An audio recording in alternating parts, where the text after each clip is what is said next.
ఈరోజు వీడియో ఏంటి అంటే అన్ని ముక్కలు అంటే మునక్కాడ, వంకాయ, ముల్లంగి, సొత్తుదుంప అంటారు కదా, బెండకాయ అన్నీ కలిపి ముక్కలు పులుసు చేస్తున్నాను అనమాట.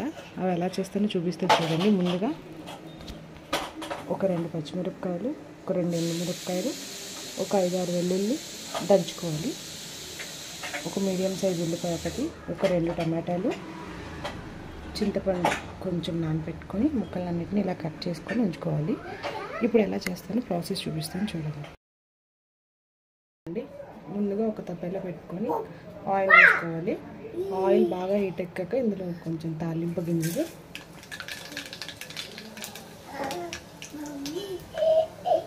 అలానే వెల్లుల్లిపాయలు, 2 ఎండుమిరపకాయలు, పచ్చిమిర్చి,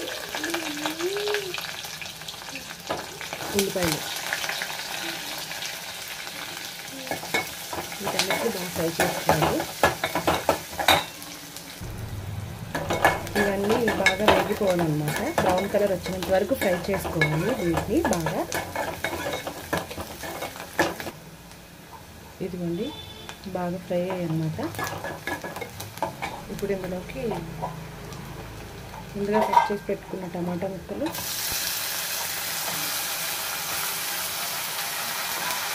ఇందులోనే బెండకాయలు,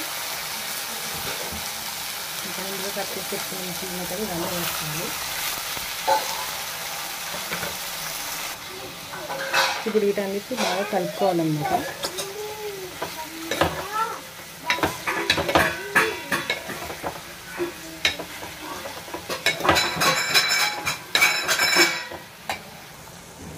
ఇదిగోండి ఇప్పుడు ఇందులోకి కొంచెం ఉప్పు, పసుపు, అలానే కారం,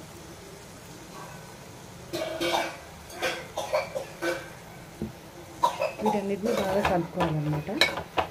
దీన్ని ఇంకొంచెం ఒక 5 నుంచి 10 నిమిషాల వరకు కూడా మగ్గనివ్వాలి, కొంచెం దగ్గరికి అయినంత వరకు.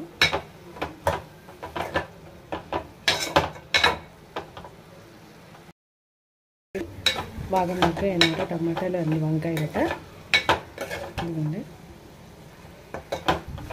ఇప్పుడు ఇందులో చింతపండు పులుసు వేసేసుకోవడము.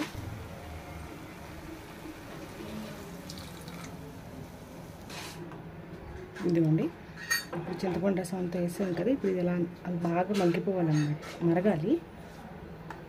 బాగా మరిగాక ఇంకా ఆపేసుకోవడం అంతే అండి, చాలా సింపుల్ అన్నమాట. చెప్పడం మర్చిపోయాను, ఇందులో కొంచెం ఇంగువ, ఇంకా కొంచెం ధనియాల పొడి అన్నమాట వేసుకోవాలి. దీనికి టేస్ట్ ఇవేని. సో ఇంకా మరిగాక ఇంకా చూపిస్తాను అనమాట. ముందుగా ఇదిగోండి ఇలా మరుగుతుందన్నమాట. ఇంకొంచెం దగ్గరికి అయిపోతే ఇంకా ఆపేస్తాను, ఇంకొంచెం మరగాలి. ఇదిగోండి అయిపోయిందనమాట ఇంకా పులుసు, ఇంకా ఆపేసుకోవడమే. ఇదండి ఈరోజు వీడియో.